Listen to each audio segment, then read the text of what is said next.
I'm gonna hit the record, and it's Tuesday again. So the last Tuesday for our Coffee Talk Tuesdays of every month is titled Around the Haute, and so we're trying to reach out to other parts of our greater community and make sure that our residents and our prospects kind of know what's still going on around us and what's maybe not going on around us because of the COVID and restrictions, and just bring people some more information. We thought it was just absolutely perfect to have you join us and show off your museum, as we come upon the upcoming Veterans Holiday, and we thought it would just be of great interest to everybody. There may be some guests who haven't been to your museum yet, so hopefully we'll spur their interest as well, and we can talk about when it's open so they can come visit and all that. But of course, our guest today is Brian Mundell. Brian is also the owner of Superior Kitchen and Cabinet, which Westminster Village partners with and has been for, what did you say, like 24, 25 years or something? Yeah, 24 years, yeah. Yes. But also right next to his business down on Wabash, he has the Veterans Museum, and a wonderful collection of memorabilia and items that people have, I assume, donated to you. Are there items that you've had to purchase? Well, I'll start with I guess just saying hello and tell us your story, Brian. Well, thanks for having me. First of all, it's always I'm not one for self-promotion, but when it comes to the museum, I don't mind talking about it because this isn't about me. It's really about paying respect to the men and women who have served and still continue to serve. And this is just my small way of trying to do that. It kind of started about 8 years ago, about 9 years ago. I've been collecting since I got back from my first trip to Normandy in 2004, and my basement started filling up with items and filling up, and so before long my basement was like a museum. And then I had this building. It was already part of the cabinet business, and it's right on Wabash. And I thought, well, heck, this building's on Wabash, so it's on a road that gets a lot of exposure, and I have several things, and I thought, well, I felt like Terre Haute needed something to honor our veterans, so that's kind of how it started. So about 9 years ago, we started remodeling the building, and then the museum actually opened on Veterans Day of 2012, so almost 8 years ago. And then in the following year, I expanded it, and we made it about twice as big. So it kind of ranges from, it starts pretty much with World War I, and then goes chronologically World War II, Korea, Vietnam, and then more modern, Iraq and Afghanistan. But it's filled with, there's no huge items in here. There's no tanks or helicopters. But it's a lot of personal items. And if I know who the item belonged to, then I acknowledge the veteran, put the veteran's name on it. And then sometimes I'm lucky enough to get a picture of the veteran. So it's nice to put a name and a face with the item. And that's probably the thing that makes this museum a little more personal than most museums. It's because several things in here are named and where it came from. And that's, to me, I think that's more special than just having items, military items. But as far as, when the museum first opened, it was mainly things I had purchased at estate auctions where the veteran had passed and the family didn't necessarily want or need the items anymore. So I bought most of them. But in the last 8 years, I would say almost half of the items in here now have been donated. And so, there are just tons of things out there in people's attics and basements and garages, and they don't know what to do with it. So, instead of throwing it away, they bring it in. So that's kind of how this is accumulated. But I still buy things. Heck, I bought some things this last weekend. There's a lot of different things out there, and so, but it's just my little effort to try to pay respect to the men and women who have served. Sorry. do you try to collect and feature items of veterans who are just from this area and from the Wabash Valley area, or do you have things from veterans from all over the country? It's mostly local, but my parents go to Florida in the winter, and so I guess I'm such a nerd at this that, like, when I go see my parents in Florida, about a month ahead of time, I'll put a one ad in the paper, figuring there's a lot of older people in Florida, and so I have gotten a lot of things from Florida that people have answered my ad, and so I've gotten a lot of really cool things from Florida and brought them back. But most of it, yes, is local, and that's what I like. Because no one's going to relate to someone from Florida or Michigan or whatever. It's usually when people come in, they see, like, my old principal, Mr. Riddle, who lived at Westminster. He was a great guy, very well respected, knew tons of people, and most people don't know he was a veteran. But I have his uniform in here that his wife and daughter gave me after he passed. So, and he was my principal, so it's really cool for me to display that and show people. Yeah, and honor him in that way. I'll bet some of that stuff from Florida maybe even came from the Midwest originally, though. There's so many transplants down there. So yeah, that's true. That's true. Very true. That's really interesting. That's a neat way to collect items. And now I know, so that's in the newspaper. Do you do much searching online or buy anything in that way, or? I haven't bought too many things like on eBay or online. I like to, now as far as the internet goes, I will get on the internet to find estate auctions that sell military things. And I've gotten a lot of things that way.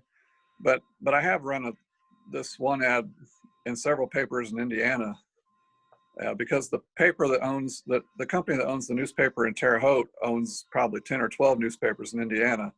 And so you get a better deal when you advertise with all of them instead of just Terre Haute. And so I've gotten a lot of things from Kokomo, Anderson, Washington, Indiana. So, but again, it is mostly local. And I remember reading on your website that your son was pretty involved as you were starting to create things for the museum. Tell us a little bit more about that. I know our guests would love to hear that. And how, and if he's involved today. Yeah, my son, when this is a picture of him over in Normandy when we were metal detecting him, he found a bullet. And then, this is a picture of when we were in Normandy and we ran across an 82nd Airborne veteran. And actually we were in a McDonald's over there. Yeah, because you can't go to France and not go to McDonald's.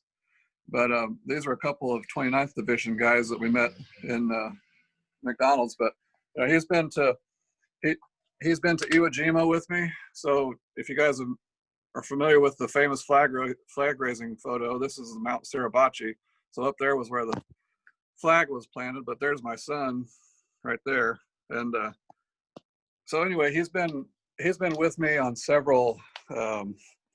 We've been to Europe together. We've been to some Pacific Islands together. Now he's 20 now, and his interests have waned some because he's got a girlfriend, and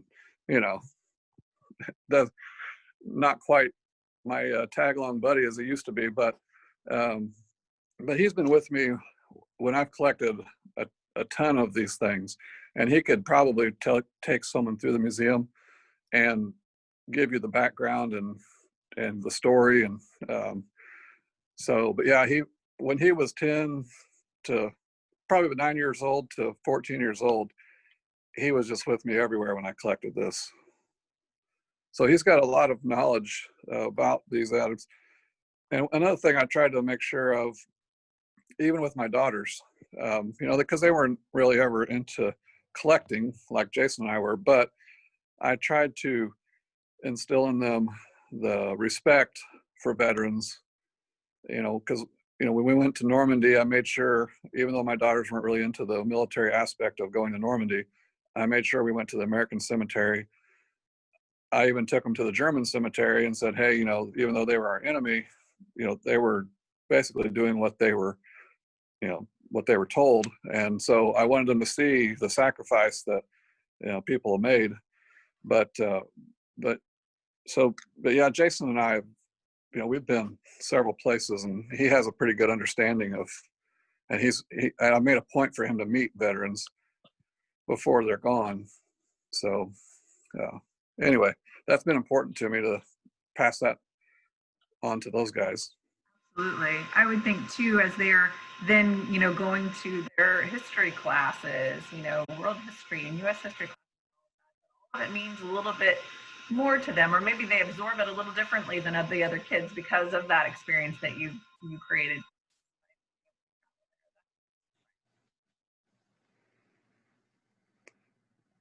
I didn't catch that last part, but I think I got most of it.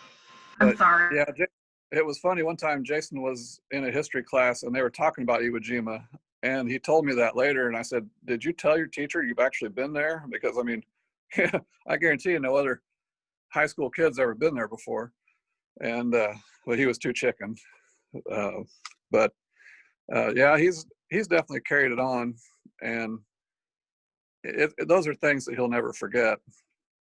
And it's another thing that's neat too is when you go to these places, the veterans love seeing kids there, because the sad thing is that even though I'm 51, but my generation and the generations that are younger than me, it seems like we tend to forget the sacrifices that the veterans have made. And so for the veteran to see a younger kid come all that way, or pay attention to what they did, it means a lot to the veterans. Yeah, it sure does. Yeah, that they can see too that it's important to you to pass it on to them, and that's exactly why they fought in the first place, and volunteered for that. So to show you, I know you had a few items that you recall being donated, maybe from some residents or former residents here at Westminster Village. And I guess first off, I should ask you to tell us about the museum and when it's open and things, so that folks can come and see them for themselves. And then let's take a look at a few of your favorite items. Yeah, the museum is open Saturdays from noon to 4 or by appointment. So if you guys, I've had several retirement communities bring a busload of residents in here. So it's always available. That's one good thing about being next to the cabinet business, is I'm just 100 feet away from the museum, so it's easy for me to open it if someone's in town or someone just wants to stop by. But it's technically open Saturdays noon to 4, and I would love to have it open more, but just with running a business and having a family, it's hard to do that. So as far as some of the items, like Mr. Grayish, George Grayish, he was a longtime resident of Westminster Village. There's a picture of Mr. Grayish and my son and I when he gave me he was on Iwo Jima, and he gave me this Japanese hat that he took off the island, and some Japanese papers. But he was just a sweet man. For those who knew him, he played the trumpet. You guys, I'm sure everyone on the floor, I don't know if he's on the 5th floor, but they probably knew when Mr. Grayish was playing the trumpet. But he was just a sweet man, and I got to know him because I had been to Iwo Jima. I had brought back some sand for him, and he had that sand in his room for, well, as long as he was alive. So he was just a really, really neat guy. And then Mr. Jers, Dorothy's husband, here's a picture of Mr. Jers. I got to know him, and he gave me he was in the European theater, so he brought back several little German pieces, and he gave those to me several years ago. But this is a kind of an example of how I like to display things because this is a picture of him with the items he gave me, and I like to put their name on it, where they're from, and you know, any kind of little bio I can get on them. But Brian, we have a quick question. It actually Yeah. goes back to the other person you were talking about. Yeah. Eileen would like to know, did he play taps on a regular basis? I'm not sure if he played taps. I never heard him play that, and I know when he was in the Marine Corps, he was in the 3rd Division band in the Marine Corps, and I know he played on Guam, but I don't know if he played taps or not. Okay. She also asked, do you have much from the Vietnam era, the good and the ugly? I mostly have the good. Yes, I am getting more and more. So, okay, let me back up here. So if we were walking through the museum, I have a Korean War section here that I'm showing. And then I have a tent full of different items. But then the Korean War section also comes over here in these cases. And then as we progress into the 20th century, then starting with these cases and moving down, it gets into the Vietnam War. And I actually have quite a bit on the Vietnam War. And that's one thing, you know, these are more cases. There's another case here.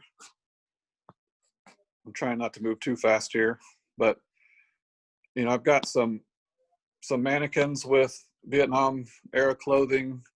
You know, there's even things up on the walls that are Vietnam related. But yeah, I have quite a few Vietnam items. And one thing I wanted to specifically make sure of when I opened the museum is, you know, a lot of people, when I first opened it, they called this a World War II museum. And even though that's how my collecting and passion started, I want to remember all the veterans. So I've purposely not left out the Vietnam veterans or the Korean War veterans, because it seems like, you know, they, for the most part, their sacrifices have not been remembered as well as the World War II guys. So, but yeah, so I have made a point to devote a lot of room, and this is still Vietnam era items.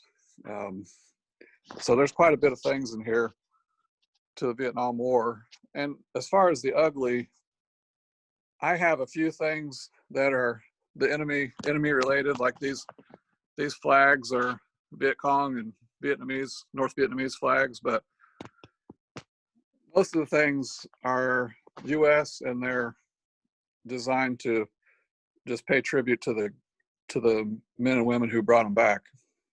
I do have one cool picture here I'll show you. And this is kind of a neat story, actually. This donation here, this lady was a nurse. I know there's a glare on the glass, but this whole case was devoted to a nurse who served in Vietnam. She was the head operating nurse at this particular hospital in Vietnam. Well, she passed away, and a friend of hers north of Las Vegas got all of her military items. She emailed me one day, and she was looking for a home for it. And she said, you know, I don't know if you're going to want these items, but my friend was from Evansville, and I'm trying to find a museum in Indiana who will take these items. And she really kind of acted like, you know, she didn't expect me to want them. And when she called up, you know, when I talked to her, I was unbelievably excited, because it's hard to get women's things, and to get this kind of a group, I mean, it was just awesome. But one of the pictures, let me see if I can get this door open.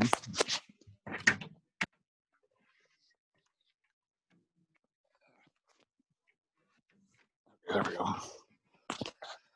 This is one of the neatest things I got. It's a picture. Here's Peggy. But this is a picture of them at their hospital the day that the armistice was signed in Vietnam, and you can see how happy they were. And I just thought, I just thought that picture was really neat because it shows, again, how happy they were that they thought the war was going to be over. And to me, it's kind of an historic picture because it's dated on the back, so you know exactly when the picture was taken.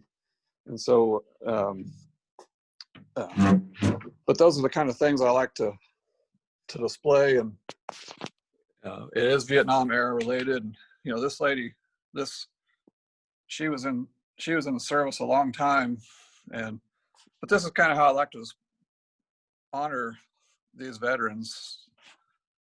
And but this is just one example of one of the Vietnam veterans who we honor. Brian, that is really amazing to have such a big collection from one person, and then you really paid her tribute, by designating that entire case to her and her things. I mean, my goodness, if she could see that, I'm sure she would be, be proud and probably shocked, surprised, to have that kind of presence in your museum there and be honored in that way. That's really neat. Really neat. I don't know if anybody else is feeling this way, but just seeing all of this, I'm getting goosebumps. Yeah, I'll tell you, I'll walk back to the beginning of the museum just so, for all those who haven't been in. So this area up here is the World War I area.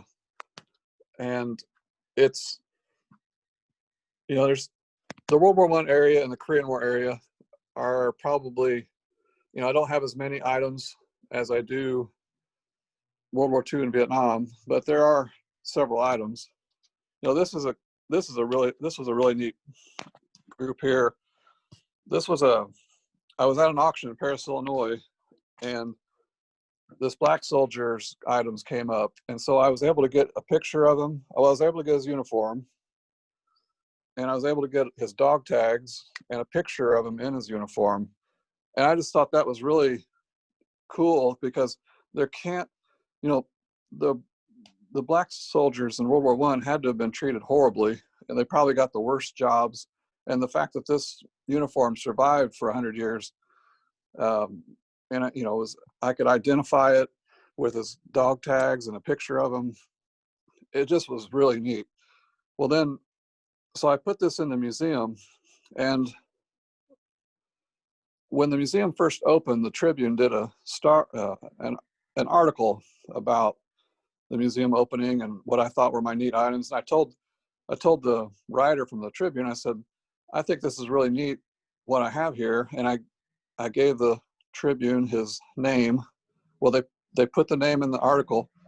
Well, a couple of years later, I get a phone call out of the blue, and this guy calls and said, do you have Ross Gooch's World War II items in your museum? I said, yeah. He said, well, I'm his grandson, and we were wondering what happened to these items.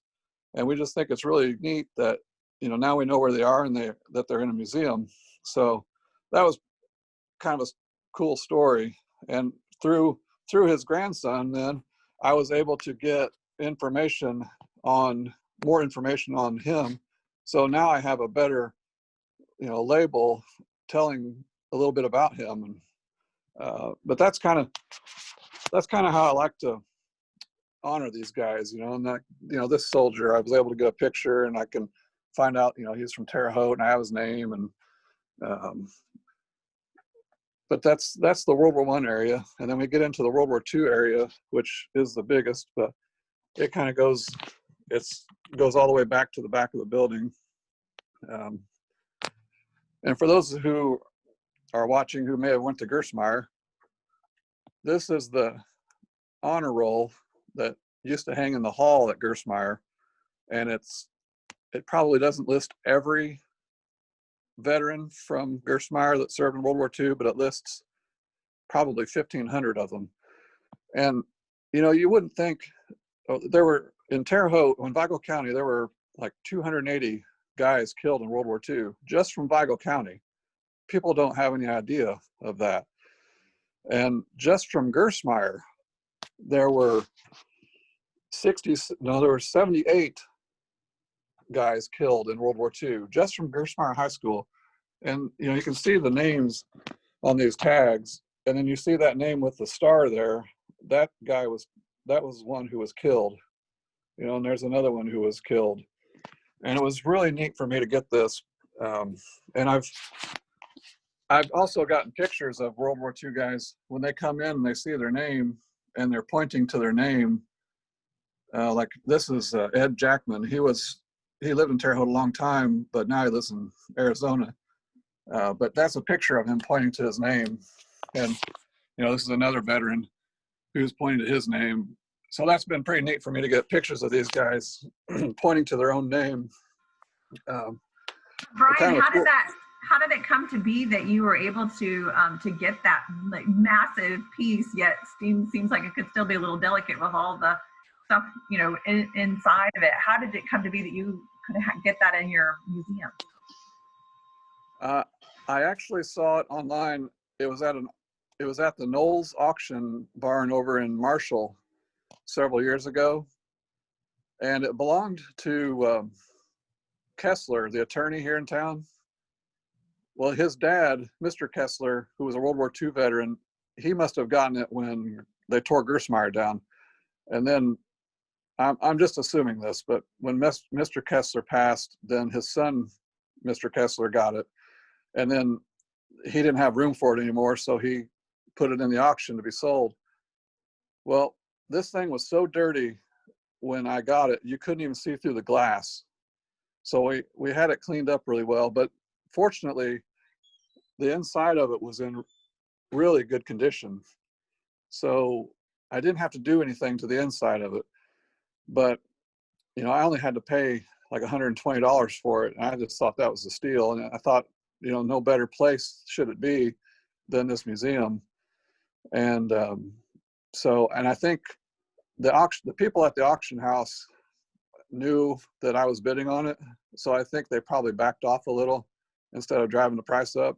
So that was appreciated, of course. But yeah, and I also have the Wiley High School honor roll.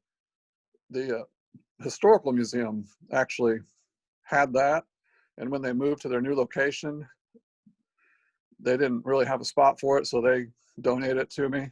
Now it's in rougher condition and needs some restoring, but I hope to find some space for it sooner or later.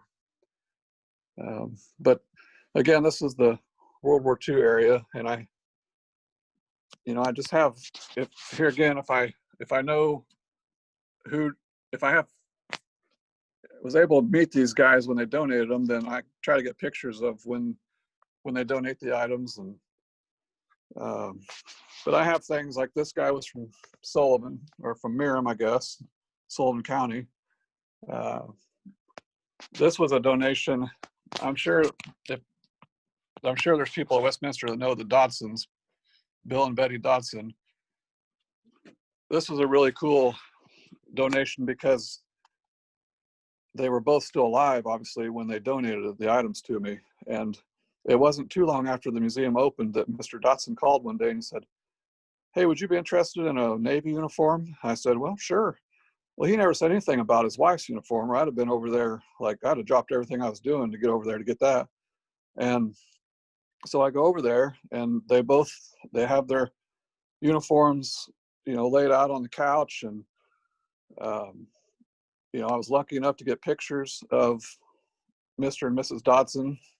And you know, she was a nice looking lady. I told Mr. Dodson he did well for himself. But so I was really excited to get the women's uniforms, because again, they were just a lot harder to get than men's. You know, they did not as many served. And so that was a really special donation to get it from a husband and wife who both served. That is super unique. Hey, I have a question that was typed in and shared by Sherry Daly. She wondered, Brian, do you have any of the letters that were written home? Yes, I've got several. Like as far as on display, I don't know if I have too many on display, because I'm trying to think. Yes, to answer your question, I do have several letters, but there's probably not too many of them on display. And those paper items, you just can't let people touch them because they will disintegrate over time.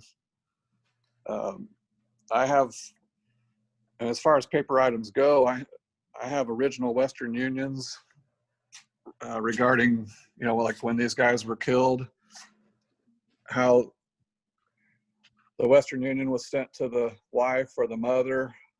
A lot of this is not happy things, but this, one day I was working in the museum and everything on this shelf here was inside of a plastic Tupperware tote. And the guy said, before we throw this away, we want to see if you want it. And I didn't know what it was because it was still inside this Tupperware tote. And I pull it out, and it's this guy was killed in World War II, but it's his Silver Star, which is the third highest award you can get for bravery. The original Western Union to his mom about his son being killed. His Purple Heart, the box that the Purple Heart was mailed in, and all of these letters in the back from a commanding officer, from a chaplain, and they were just going to throw it away. And I was glad that they thought of the museum before they did that. So now this, soldier is at least being honored in here. Brian, one of our residents is actually in the media room watching live with Sarah. His name is Gene England, and he said his dad's uniform is in there. Yeah, Mr. England. I know Mr. England really well. I went to school with his son. I didn't know. I thought he moved. I didn't know he was in. I didn't know he was at Westminster. So hey, Mr. England. In fact, this is funny, but when I was in probably fifth, sixth grade, I would spend the night at his house and play with Army soldiers with his son. So that's how long I've been. That's how long I've been interested in this. Here's some things you don't see every day. These three boxes here are World War II casket containers, and they all three have the soldier's name on the end. I don't know how well you can see that, but that's Carl Ewing.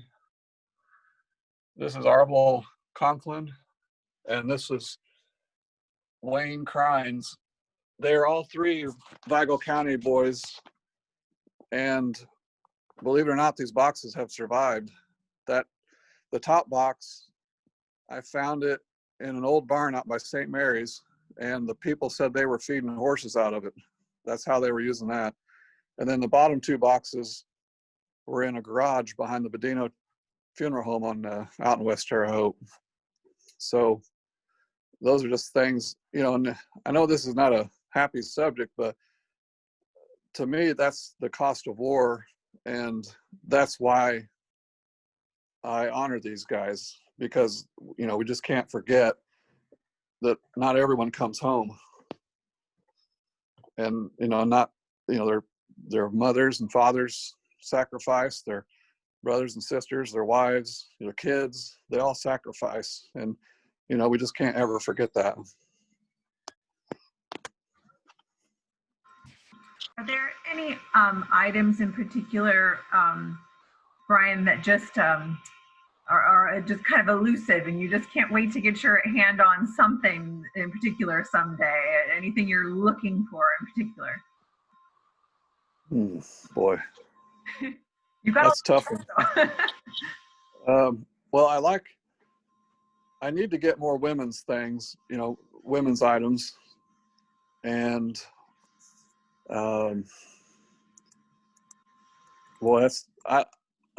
I had a personal list, I like the bomber jackets, the World War II bomber jackets, because the artwork on them is always different. No two jackets are the same. So I myself like those bomber jackets, but those are hard to find, and they're not cheap when you find them. I Yeah, will say, I think those guys from, oh, what's his name? Mike Wolf from yeah, Show. He's made that really popular, I think, and has probably caused the, driven the price up because of his show and the attention he gives those bomber jackets. yeah, he's got good reason to. Those are really cool. Brian, when you're open on Saturdays, do you have guided tours or is it just kind of you walk around on your own or how's that work? A lot of times I will take people around.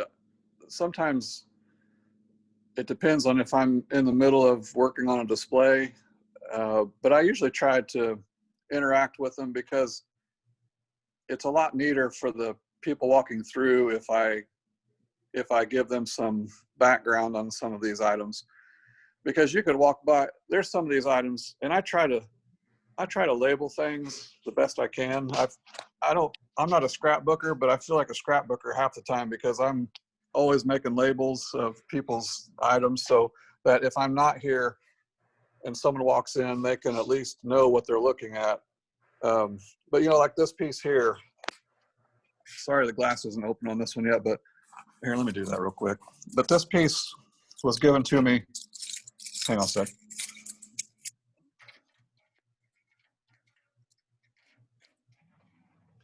All right.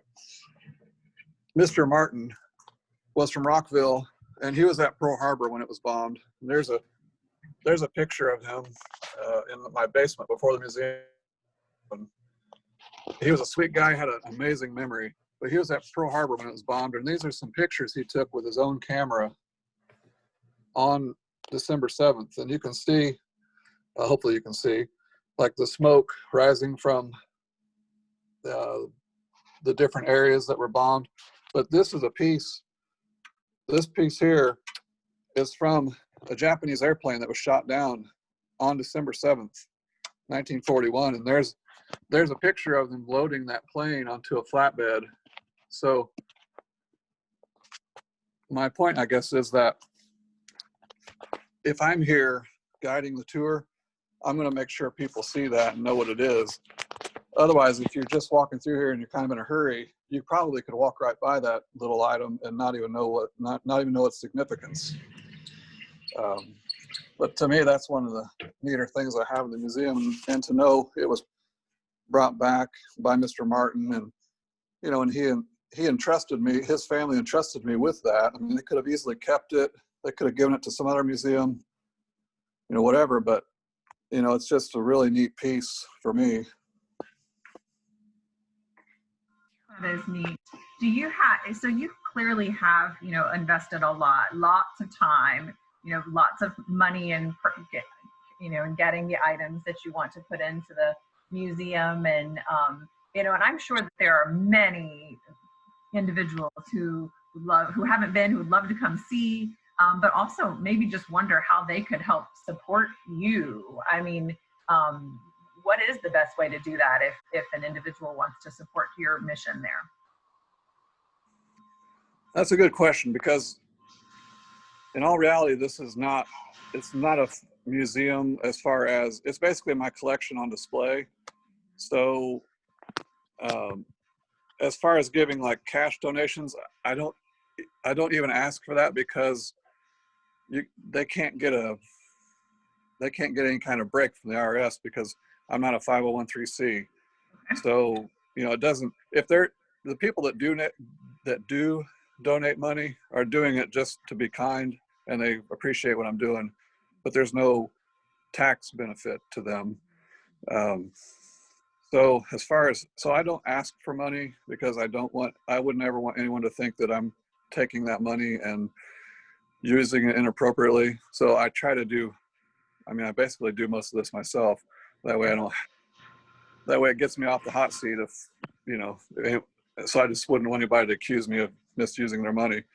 But, just when people give me donations of military items, I always love that, because there's so much of it still out there. And usually when they bring it in, I've heard this 100 times, where they'll say, I don't know what to do with this. It's just sitting here. I'd rather it be on display where someone can see it. And so that's how I end up with a lot of items. But, I've had people bring in picture frames and things like that that help me here, cleaning supplies, you know, little things like that that don't cost a lot. You know, I have gotten a couple of good cash donations. There was in fact, this soldier's family right here, he passed away. He was from Brazil. He passed away about 3-4 months ago, and they donated some money in his name, you know, kind of in his honor. Just like, you know, when you go to the funeral home and people say, you know, you can donate money to the historical society or the animal shelter or whatever. I think they felt like they wanted to give that money to this museum because he was a veteran and his son was a Vietnam veteran. So, so that, I know that's kind of a long answer, but Yeah. that's, And things involved too. I mean, just in keeping that stuff safe and insured and protected and all, that's a big expense in itself, and lots of display cases. You mentioned the frames. That's a great idea for a donation. What about those display cases? Are you in need of more of those, or or do you even have plans to go bigger? I would love to go bigger. I could probably double the size of this museum with the other military items I have. So I just have to, you know, because I do this on my own, I just have to be smart with my money. You know, Yeah. Honestly, right now with the museum being connected to the cabinet shop, it's pretty cheap for me to operate because I'm already paying for this building. But no, my wheels are always spinning on how I can display more items, how I can reposition things to get more items in here, or just expand in general. Yeah. And so, And while we're on the topic of the financial piece of it, Sherry would like to know: do you charge, and what is the charge of admissions to come see it? there is no charge. I never wanted this to be about money, so I don't charge anyone. Now there is a donation box if they feel led to donate, that's fine. But I always kind of figured that there's some people that come in here that if there was any charge at all, they probably wouldn't come in. And so my goal was to get people in here so they could see the items. And so I just never felt right about like putting an admission charge. So there is no charge, to answer your question. It's amazing. There's so many wonderful things there. I just spend hours, I'm sure, hours. Block off a good chunk of your day to go visit. That's like a place I need to have my somebody watch Oliver so we can go, and Yeah. Evan and I look. I know Evan would really appreciate it. I've tried to utilize the height of the ceiling in the back room here, so that's why there are several things up high as well. And of course the American flag. I do have a couple of German flags in here and some Japanese flags, but the American flag is definitely the biggest, and it always will be. I don't endorse anything that the Nazis did, but these are items that were brought back by U.S. soldiers. So, you know, to me, they're just souvenirs. And Americans are notorious souvenir hunters. So these are just more items that, you know, were brought back. But there's, you know, I've pretty much utilized almost every square inch of this place. One of the neat things I have was given to me by Earl Van Scoik. He was a railroader after the war, and you probably aren't going to be able to see this very well, but inside this frame here, first of all, I don't know if there's Mr. Van Scoik. You probably can't see that very well because it's kind of out of my reach, but Yeah, we can see it. so Mr. Van Scoik was captured by the Germans during the Battle of the Bulge in December of '44, and he was a prisoner from December of '44 to April of '45 when the Russians liberated his prison camp and set them all free. Well, on Mr. Van Scoyck's way out of the prison camp, he went into one of the German buildings there and grabbed this. It's an architect's site plan. You can kind of see, I don't know if you can see it, but it's just like right here is a guard tower. I mean, it shows the guard towers, it shows the barracks, it shows where the Germans were kept, it shows where the dogs were kept, it shows where the Russians were kept, because the Russians and the Germans hated each other, and the Russians were treated even worse than the Americans and the British. But anyway, so he grabbed this architect's site plan and took it with him. And he ended up giving it to me several years ago. But, you know, I can't help but to think that this is probably the only one in the world that of that particular Stalag 9 prison camp. And so that was pretty special to me. And another neat thing about this is here's a picture of a German guard. The thing that's neat is he must have become friends. The German guard and Mr. Van Scoyck must have become friends with each other, because that's why Mr. Van Scoyck had the picture of him. And the neat thing to me is it just shows that not every German was a bad guy. You know, that Mr. Van Scoyck thought enough of this guy to keep his picture all these years. And so it just shows that there's, you know, some humanity, you know, in the war. But, and maybe, you know, for all I know, maybe the German guy helped Mr. Van Scoyck. I don't know, but I just thought it was interesting that he kept the picture of him. So I kept it too. Yeah. They must have made some kind of connection. That's yeah. We actually have another question. Sherry would like to know if you have any weapons or guns from the different wars. I have more at my house, because I figure if I ever get ripped off here, the guns will be the first thing that they take. So I've been a little bit careful to bring several in, but I did have a couple of these pistols donated. I've got some, you know, I've got the US M1 rifle, and I've got a German rifle right there, and I've got another German rifle there, and I've got a Japanese rifle here, and then I